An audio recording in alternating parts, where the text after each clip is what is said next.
Morning. I'm getting these doors opened. It's a good morning, actually, to have the home group booklets out. If you're beside one, you've got a ready-made fan. That might be good for you. Today, we're a pathetic bunch, aren't we, that we moan all summer about the weather, and then we get this and we're still moaning because it's too warm now. Thank you to Heather. Thank you to the band. I just want to acknowledge the thought and the care and the prayer that goes into choosing what we sing and how we're led in to this time each week by every band member. And to be honest with you, so much of the groundwork of my talk has been done for me already in the songs that we have sung, and I'm sure you'll see that as we go through. Like prayer last week, as we look at worship this morning, worship is also a multifaceted theme to consider, and in the time we have, we're only going to be able to scratch the very surface of that. So like last week, let me point you in the direction of a previous talk that might complement this one. It's a talk called A People Full of Singing that I gave during our Stepping Forward Together series a couple of years ago. It's a talk that will talk about things that I won't get to talk about this morning, so it might be, again, if you're thinking about this stuff this week, it might be something that you want to add to the things that you listen to and think about.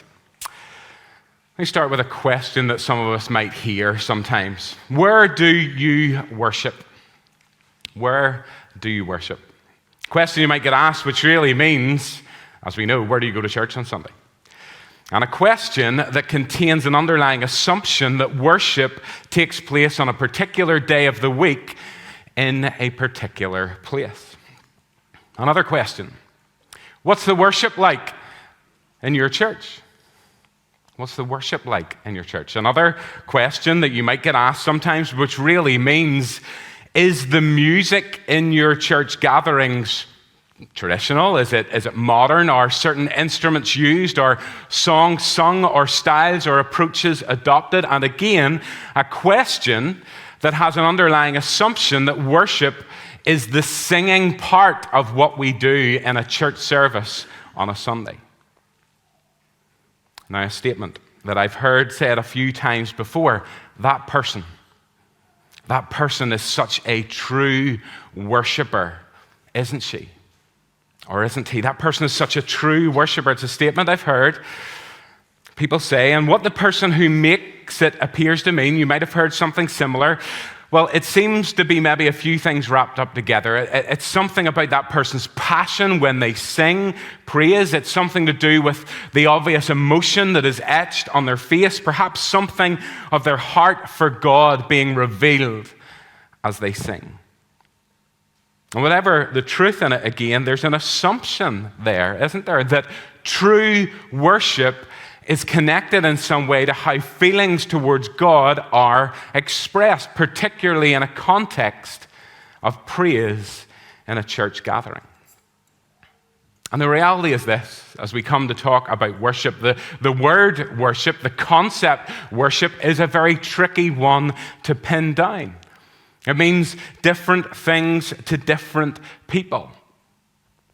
So as we keep this week's preparing the ground motif and imagery in our minds, from that week that we've just had together, as we think about, as we talked about last week, inviting God in to clear the clutter and the debris and to get our hearts and our eyes ready for the work that He wants to do in us and through us in the year ahead, let's invite Him to begin to prepare us for a year of worship.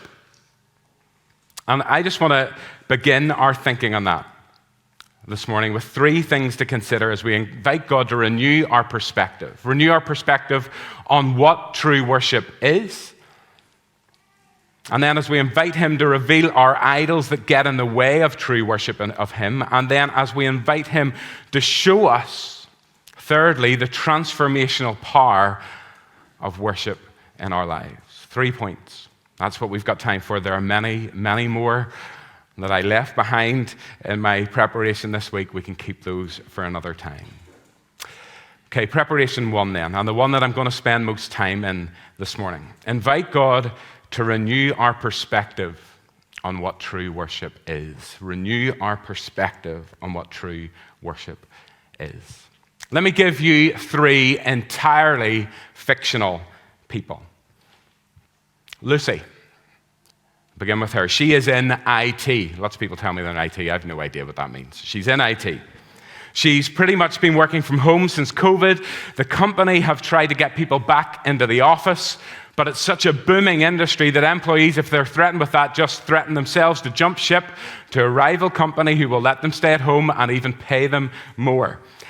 Accountability structures are pretty much non-existent, and Lucy is aware that colleagues of hers are duplicitously logging on while they're out with friends, or while they're in the pub, or while they're looking after the kids, or even when they're on holiday. And Lucy could easily do the same. No one would know, and even if they did, probably nothing would happen because she's too valuable. The temptation is real, but Lucy, in her desire to honor God, chooses to be where she's meant to be and chooses to be truthful with the time and the work that she records. And then second, we have Bob. I've tried to choose names that I don't know anybody here, right? But we've got Bob. Bob is not the greatest of singers. He has been known to squeak or squawk in his enthusiasm to hit the high notes on a Sunday morning. Any suggestion that Bob is in any way autobiographical will be denied. He loves praising with other people. But on a Sunday, he does like to choose his seat carefully to avoid being a distraction to anyone in front of his own unique melody. And he often moderates the volume of his voice, especially when those songs are trying to hit the high notes. And every week, after any service is over, in spite of the fact that he'd love to go and catch up with people that he hasn't seen in a week for coffee, Bob is always one of the first to jump in and start stacking the chairs after the service. Then we have Betty. Betty regularly leads the singing in her church. She has an incredible voice, a beautiful voice, and is often thanked and congratulated for how passionately she has led everyone else in praise. She dreams of turning her singing into a career and often pictures herself in bigger venues when she's singing in church. And on those weeks when people don't give her praise or don't give her approval after a service, Betty is crushed and spends half the week wondering what she did wrong. 3 different people, 3 different contexts. Who is worshiping God? The obvious answer, of course, is Betty. She's leading others in singing beautifully and passionately. Surely she is the true worshiper. She's certainly the one who would be given that label by other people watching on. Lucy, sure, she's only working in her secular job. She gets paid for that. Okay, Bob's in church, but when he stacks the chairs, he's not worshiping, he's serving. And I'm sure you see what I'm doing here, because the reality when it comes to worship is that it's not as simple or as narrow as it first appears.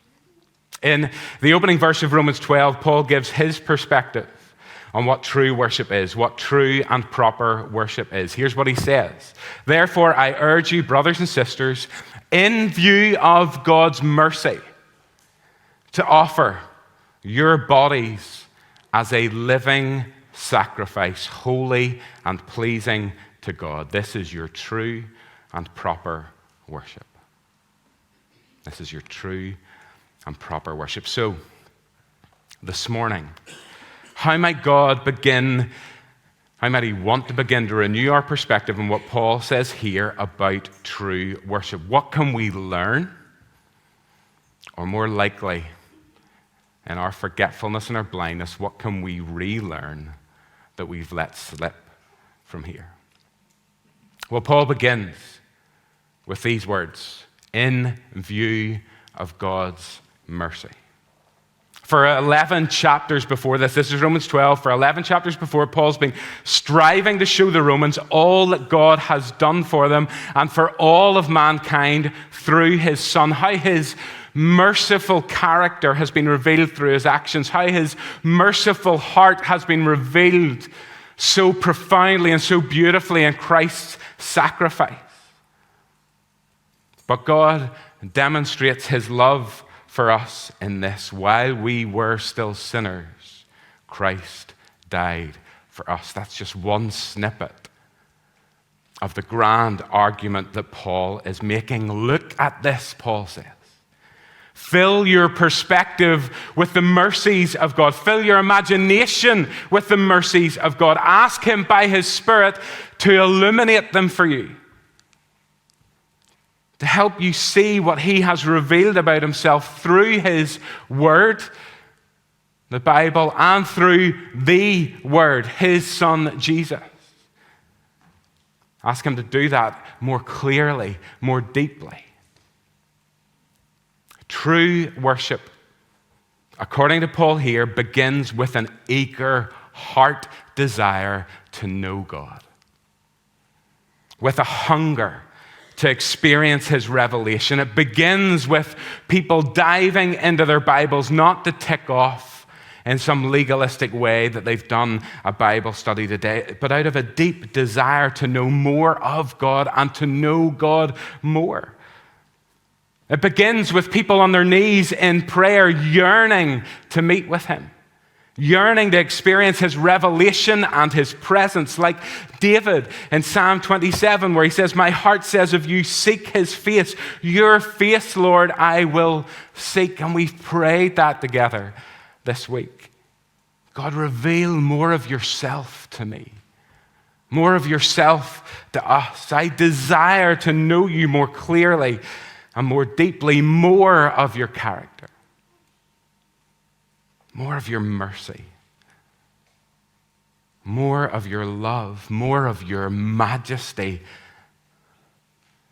more of your holiness that when I see it makes me tremble, more of your glory, more of your power. That's where true worship begins. With revelation, not duty, not tradition, not because that's what we do on Sundays, but revelation, a response to revelation. That's where it begins. That's where true worship begins. But what does it look like then? What's involved? Well, notice what Paul doesn't say. He doesn't say, in view of God's mercy, offer up a sacrifice of sung praise, at least on a Sunday morning, but if you can double up and do a Sunday night as well, then that's even better. No. New Testament, New Covenant worship includes being together on Sundays, absolutely. Praising God together in that corporate way is commanded and is to be deeply valued and cared for in the life of the church, as we try to do here. But let's be clear, true worship is far, far bigger than that. It's whole week, whole body, whole mind, whole being, whole life encompassing. In response to God's revelation of who He is and what He has done, offer your bodies as a living sacrifice, holy and pleasing to God. It's not bring a sacrifice of worship, it's be a sacrifice of worship. Be a sacrifice of worship. It can't be summed up better than the old story of the little boy who heard about God's greatness, and then the offering plate comes round and he looks in his pocket. He doesn't have anything he can give, so he sets the offering plate down and he steps directly into it. That's what it looks like. God is so glorious, nothing less than your whole being is sufficient. God is so holy, nothing less is sufficient. He's so merciful, nothing less is sufficient. He's so loving, nothing less is sufficient than our bodies and our minds and our beings, our whole 24 hours a day, 365 days a year, selves as actual living sacrifices of worship. Because all that we do is worship to someone or something. That's what we forget so often. All that we say is worship to someone or something. All that we choose is worship to someone or something. That means that worship includes absolutely what we offer here on a Sunday morning in a response together. But it also equally includes, whether we like this or not, our workplaces, our homes, our relationships, our marriages, our in-laws, our bank accounts, our tax returns, our internet history, our screen time, our work, our hobbies, our sport, as people who are involved in Christians in sport will know all too well, even our rest is worship. We're called to put it all on the altar for God, not to gain his favor and love and acceptance. That's already ours. But to respond to that favor and love and acceptance that has been revealed to us as ours already. That is true and proper worship. Let me give you another imaginary situation. Paul is taking part in a Sunday morning gathering in Corinth, and afterwards that same comment is made to him. Did you see so-and-so in praise earlier? Aren't they just such a true worshiper?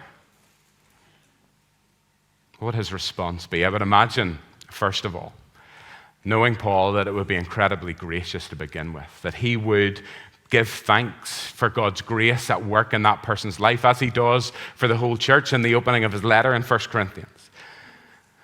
But I think he'd also suggest that the sample size available to him was just a little bit too small. I've seen their Sunday, now show me their Monday. I've seen their Sunday, now show me their Monday, because Monday is just as much a day of worship as Sunday is. Show me Lucy working for that IT company and her integrity or lack of it. Show me Tom when he's out with his friends on a Saturday night before he comes to church on a Sunday. Show me Chris whenever he goes home after worshiping and serving at Glenabbey on a Sunday. Offer your bodies as a living sacrifice, holy and pleasing to God. This is your true and proper worship. So as we prepare ourselves for a year of worship, both in here, in the crucial, absolutely crucial hour or 2 hours or 3 hours that we get to spend in here each week, but then also out there for the other 165 or 166, let's grasp what God seeks in a true worshiper. Let's grasp something of that. Okay, moving on. Preparation 2 then, and these will be shorter, I promise. Let's move on then, and the second one. That's inviting God to expose the idols that are compromising our worship of him. There's a verse in Isaiah that has really stood out to me as I've been preparing over these weeks, and it comes from Isaiah 29, and it says this. The Lord says, these people come near to me with their mouth, and honor me with their lips, but their hearts are far from me. That worship of me is based merely on human rules that they have been taught. Here's God calling out false worship. Worship that doesn't begin with a desire, that doesn't begin with a hunger to know God. Worship that isn't welling up as a response to his revelation of who he is, but is merely based on what they've been taught to do. Worship that's just going through the motions. Worship that's keeping tradition intact. Worship that says and does and sings all the right things, but doesn't come from a responsive heart. False worship. And often our worship, our true and proper whole life living sacrifice worship, is compromised, is divided, is diminished, is made false because of idolatry, because of our idols. Gareth already highlighted this earlier when he read from Psalm 24. Who may ascend the mountain of the Lord? Who may stand in his holy place? The one who has clean hands and a pure heart. Thankfully, that's ours because of Jesus. And then one who does not trust in an idol or swear by a false god. What do idols look like in 2023? Well, Tim Keller, in his great little book, Counterfeit Gods, sums it up so well. So let me just quote a little bit at length from him, from his introduction. An idol, he says, is anything more important to you than God. Anything that absorbs your heart and your imagination more than God. Anything you seek to give you what only God can give. A counterfeit God is anything so central and essential to your life that should you lose it, your life would feel hardly worth living. An idol has such a controlling position in your heart that you can spend most of your passion and your energy, your emotional and financial resources on it without a second thought. It can be family and children, or career and making money, or achievement and critical acclaim, or saving face and social standing. It can be a romantic relationship, peer approval, competence and skills, secure and comfortable circumstances, your beauty or your brains, a great political or social cause, your morality and virtue, or even success in Christian ministry. An idol is whatever you look at and say in your heart of hearts, if I have that, then I'll feel my life has meaning. Then I'll know I have value. Then I'll feel significant and secure. There are many ways to describe that kind of relationship to something, but perhaps the best one is worship. As we begin this year then, and seek to prepare ourselves for a year of worship together, a key question must be this: how might God want to expose the idols that are controlling our lives, controlling our hearts, idols that we are in some way bowing to, idols that we're in some way trusting in, idols that are undermining and compromising our worship of God, and will continue to do so until we, in the power of His Spirit, seek to reject them. So as we critically examine some things, critically examine our own imagination, critically examine our spending habits, how we spend our money, critically examine our emotions, our fears, our anxieties, our frustrations, our anger. Are we prepared to look this deep? What idols might be revealed to us? Idols of acceptance, of popularity, of control, idols of power, idols of comfort. So many things can become idols in our lives, including many good things, as Keller says. Academic success. There's nothing wrong with that.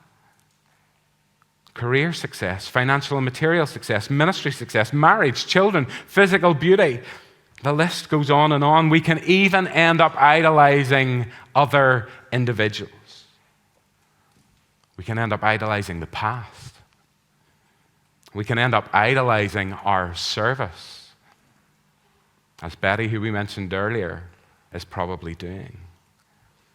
And in the context of worship in the church, it is possible too to even idolize worship itself. True worship involves an ongoing, daily persevering of identifying our idols. Coming to God, asking Him to expose them, and then in the power of His Spirit to help us reject them and turn our backs on them. And then it involves a fresh seeking of the face of God, a fresh, eager anticipation of His revelation, and a fresh commitment to worship Him and Him alone, because we know only He is worthy. All those other things are not.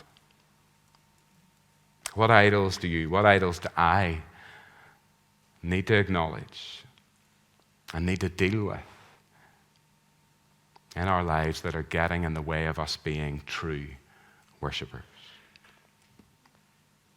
Thirdly, then, as we prepare ourselves for a year of worship, let's invite God to show us, to renew our perspective on the transformational power of worship.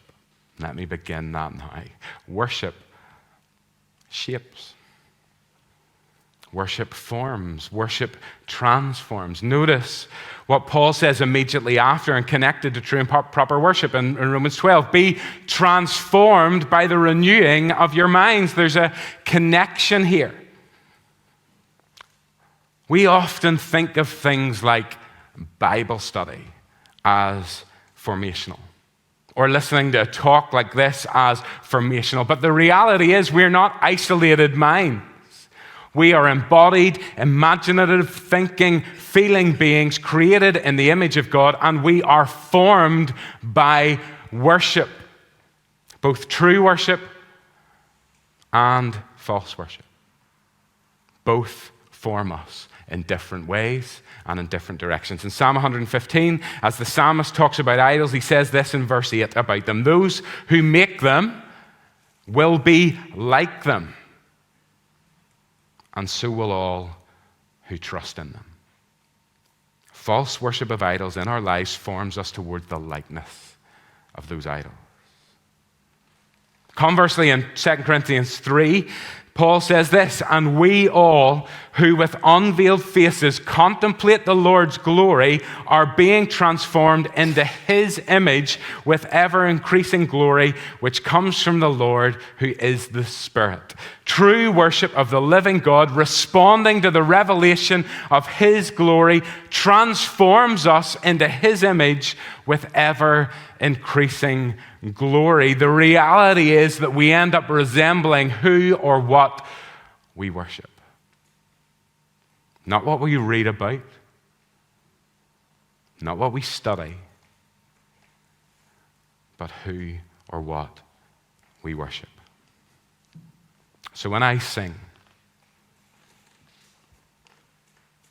and squeak and squawk in reverential, awe-filled worship in response to a revelation of God's glory, say somebody's read Isaiah 6, or say somebody's read Revelation 1, that picture of God.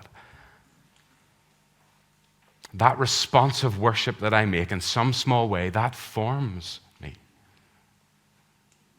That forms me. When I choose to give financially as an appropriate response of worship to a revelation of God's inexhaustible generosity to me, say after hearing Romans 5 taught on a Sunday, that forms me. When I choose to serve as a worship response to seeing Jesus as the servant king, when I read about him washing his disciples' feet, that forms me. And when I choose to turn away from that sin today as a worship response to a revelation of something of the sheer holiness of God, that forms me. And conversely, on the other side of that, the reality is this: not singing because I don't like the songs, that forms me. Not giving because I idolize material things and that's going to compromise my ability to buy those things, that forms me. Not serving because I idolize my own comfort, that forms me. Choosing not to turn away from that sin and giving into it, that forms me. Worship, true and false, forms me. And over time, step by step, that process is transformational in one way or the other. Recently, and I'm going to invite the band back up just at this point, I've been spending some time in Tim Keller's, he's getting a lot of mentions this morning, The Way of Wisdom. It's a daily devotional of his that's in the book of Proverbs. And connected with this, one of his prayers really struck me when he said this. Just one of the prayers at the end of the thing. It says this: how wonderful that the thing that most honors you, worship, is the thing that will most transform me. How wonderful the thing that most honors you is the thing that will most transform me. As we prepare for a year of whole self living sacrifice, let's grasp together something of the transformational power of worship. So summing up then, true worship, what is it? Well, from what we've looked at this morning, we could look at far more. It happens anywhere and it happens anytime. In Christ, it's not confined by calendar or geography. It's not confined by day of the week or location. It begins with an eager desire to know God, a hunger for Him to reveal Himself to us.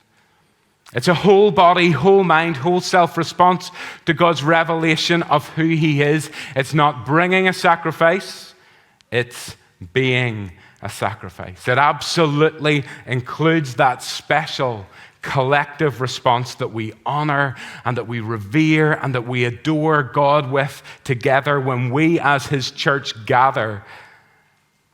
This thing that we're about to do, that He has given us by His grace and He inhabits by His Spirit. But it's much more comprehensive than simply the time we spend together here. True worship as well is always on the lookout with the guidance of God's Spirit for those sneaky idols that might capture our vision or compromise our worship. And true worship transforms us. Transforms us song by song, prayer by prayer, gift by gift, scroll by scroll, choice by choice, day by day, into Christ's image with ever-increasing glory. May our great, majestic, glorious, holy, merciful, beautiful God inspire our hearts to be true worshipers in every sense of the word. And let's do that now. Let me invite you to stand as we sing together in worship of Him.